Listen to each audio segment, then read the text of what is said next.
5. Imaginemos agora a cena de uma tal refeição totêmica, dotando-a de alguns traços prováveis que até aqui não pudemos considerar. Numa ocasião solene, o clã mata cruelmente seu animal totêmico e o devora cru, carne, sangue e ossos. Os membros do clã estão vestidos à semelhança do totem, imitam-no em sons e movimentos, como se quisessem enfatizar sua identidade e a dele.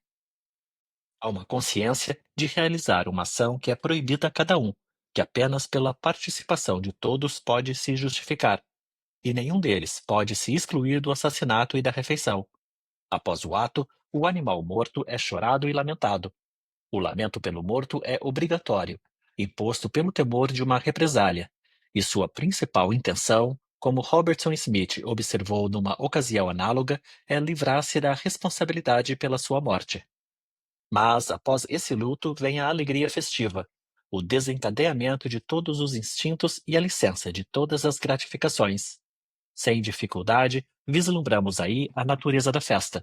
Uma festa é um excesso permitido, ou melhor, exigido, a solene ruptura de uma proibição.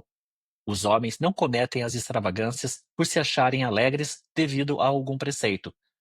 O excesso, isto sim, está na essência da festa, e a disposição festiva é gerada pela liberação do que normalmente é proibido. E quanto ao prelúdio a essa alegria festiva, o luto pela morte do animal totêmico? Se as pessoas se alegram pelo assassínio do totem, que normalmente lhes é vedado, por que também guardam luto por ele? Vimos que os membros do clã se sacralizam mediante o consumo do totem, reforçam a identificação com ele e entre si. O fato de terem absorvido a vida sagrada, da qual a substância do totem é portadora, poderia explicar o ânimo festivo e tudo o que dele se segue. A psicanálise nos revelou que o animal totêmico é de fato o sucedâneo do pai, e com isso harmoniza-se a contradição de que normalmente é proibido matá-lo, mas o assassínio torna-se ocasião de festa, de que o animal é morto e, no entanto, pranteado. A postura afetiva ambivalente que ainda hoje caracteriza o complexo paterno em nossas crianças e frequentemente prossegue na vida adulta, se entenderia também ao sucedâneo do pai, o animal totêmico. Se agora juntamos a concepção psicanalítica do totem com o fato do banquete totêmico e a hipótese darwiniana sobre o estado primivo da sociedade humana, há a possibilidade de uma compreensão mais profunda. A perspectiva de uma hipótese que talvez pareça fantástica, mas que oferece a vantagem de produzir uma insuspeitada unidade com séries de fenômenos até então separados. Naturalmente, não há lugar, na horda primitiva de Darwin, para o início do totemismo. Um pai violento e ciumento, que reserva todas as fêmeas para si e expulsa os filhos quando crescem, eis o que ali se acha. Esse estado primivo da sociedade não foi observado em nenhuma parte. O que vemos como organização primitiva, que ainda hoje vigora em determinadas tribos, são bandos de machos, compostos de membros com direitos iguais e sujeitos às restrições do sistema totêmico, inclusive a herança por linha materna. É possível que uma tenha se desenvolvido da outra? E de que forma, então? Recorrendo à cerimônia da refeição totêmica, podemos dar uma resposta. Certo dia, os irmãos expulsos se juntaram, abateram e devoraram o pai, assim terminando a horda primitiva. Unidos, ousaram fazer o que não seria possível individualmente. Talvez um avanço cultural, o manejo de uma nova arma tenha lhes dado o sentimento de superioridade. O fato de haverem também devorado o morto não surpreende, tratando-se de canibais. Sem dúvida, o violento pai primevo era o modelo temido e invejado de cada um dos irmãos. No ato de devorá-lo, eles realizavam a identificação com ele, e cada um apropriava-se de parte de sua força.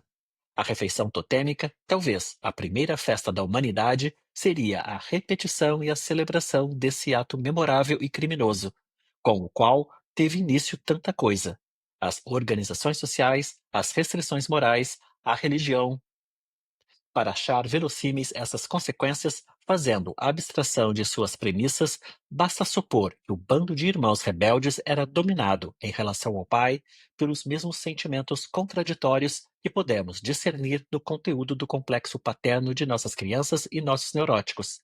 Eles odiavam o pai, que constituía forte obstáculo à sua necessidade de poder e suas reivindicações sexuais, mas também o amavam e o admiravam. Depois que o eliminaram, satisfizeram seu ódio e concretizaram o desejo de identificação com ele. Os impulsos afetuosos, até então subjugados, tinham de impor-se.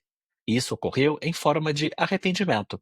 Surgiu uma consciência de culpa, que aí equivale ao arrependimento sentido em comum. O morto tornou-se mais forte do que havia sido vivo. Tudo como ainda hoje vemos nos destinos humanos. Aquilo que antes ele impedira com sua existência, eles proibiram então a si mesmos, na situação psíquica da obediência a posteriori, tão conhecida nas psicanálises. Eles revogaram seu auto, declararam ser proibido o assassínio do substituto do pai, o totem, e renunciaram à consequência dele, privando-se das mulheres então liberadas. Assim criaram, a partir da consciência de culpa do filho, os dois tabus fundamentais do totemismo, que justamente por isso tinham de concordar com os dois desejos reprimidos do complexo de Édipo. Quem os infligia tornava-se culpado dos dois crimes que inquietavam a sociedade primitiva. Os dois tabus do totemismo, com que tem início a moralidade, não são de mesmo valor psicológico.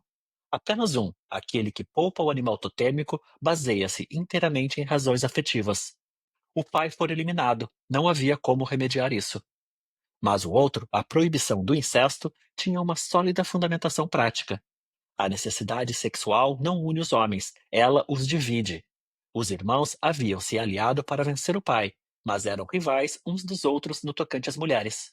Cada um desejaria, como o pai, tê-las todas para si, e na luta de todos contra todos, a nova organização sucumbiria. Nenhum era tão mais forte que os outros, de modo a poder assumir o papel do pai. Assim, os irmãos não tiveram alternativa, querendo viver juntos, senão, talvez após superarem graves incidentes, instituir a proibição do incesto, com que renunciavam simultaneamente às mulheres que desejavam, pelas quais haviam, antes de tudo, eliminado o pai. Assim, salvaram a organização que os havia fortalecido e que pode ter se baseado nos sentimentos e atividades homossexuais que teriam surgido entre eles no tempo da expulsão. Talvez tenha sido também esta a situação que compôs o germe das instituições do direito materno percebidas por Bachofém, até ser ele substituído pela ordenação patriarcal da sociedade. Já o outro tabu, que protege a vida do animal totêmico, liga-se à reivindicação do totemismo, de ser considerado o primeiro ensaio de uma religião. Se à sensibilidade dos filhos o animal pareceu o substituto óbvio e natural do pai, o tratamento que se viram obrigados a lhes dispensar exprimia mais que a necessidade de exteriorizar seu arrependimento. Com o sucedâneo do pai, pôde-se fazer a tentativa de mitigar o vivo sentimento de culpa de obter uma espécie de reconciliação com o pai. O sistema totêmico foi, digamos, um contrato com o pai, em que este concedia tudo o que a fantasia da criança podia dele esperar: proteção, cuidado, indulgência, em troca do compromisso de honrar sua vida, ou seja, não repetir contra ele o ato que havia destruído o pai real. Havia também uma tentativa de justificação do totemismo. Se o pai nos tivesse tratado como totem, nós jamais teríamos caído na tentação de matá-lo. Desse modo, o totemismo contribuiu para atenuar as coisas e fazer esquecer o acontecimento ao qual devia sua gênese. Nisso, criaram-se características que foram determinantes para a natureza da religião. A religião totêmica desenvolveu-se a partir da consciência de culpa dos filhos, como tentativa de acalmar esses sentimentos e de apaziguar o pai ofendido, mediante a obediência a posteriori. Todas as religiões subsequentes mostraram-se como tentativas de solução do mesmo problema, que variam conforme o estágio cultural em que são empreendidas e os caminhos que tomam, mas são todas reações, partilhando uma só meta, ao mesmo tempo o grande evento com que teve início a cultura e que desde então não permitiu que a humanidade sossegasse. Um outro traço que a religião conserva fielmente já aparecia então no totemismo. A tensão da ambivalência era grande demais para ser contrabalançada por algum dispositivo, ou as condições psicológicas não são favoráveis à resolução desses opostos afetivos. Nota-se, de toda maneira, que a ambivalência intrínseca ao complexo paterno continua também no totemismo e nas religiões em geral. A religião do totem não apenas compreende as manifestações de arrependimento e as tentativas de conciliação, mas serve também à lembrança do triunfo sobre o pai. A satisfação por esse triunfo leva a instituir a festa de recordação, que é a refeição totêmica, na qual as restrições da obediência a posteriori são deixadas de lado, e torna obrigação repetir novamente o crime do parricídio no sacrifício do animal totêmico, sempre que a colheita daquele ato, a apropriação dos atributos do pai, ameaça desaparecer graças às variáveis influências da vida. Não nos surpreende constatar que também o elemento de revolta do filho reaparece em formações religiosas posteriores, muitas vezes nos mais curiosos disfarces e rodeios. Se até aqui acompanhamos na religião e no preceito moral, que ainda não se acham claramente separados no totemismo, as consequências da corrente afetuosa em relação ao pai, transformada em arrependimento, não ignoramos que a vitória está essencialmente com as tendências que impeliram ao parricídio. Os sentimentos sociais de fraternidade em que se baseia a grande subversão passam a manter por longos períodos uma enorme influência sobre o desenvolvimento da sociedade. Manifestam-se na sacralização do sangue comum, na ênfase na solidariedade de todas as vidas do mesmo clã. Assegurando a vida uns aos outros, os irmãos afirmam que nenhum deles pode ser tratado por outro como o pai foi tratado por todos em conjunto.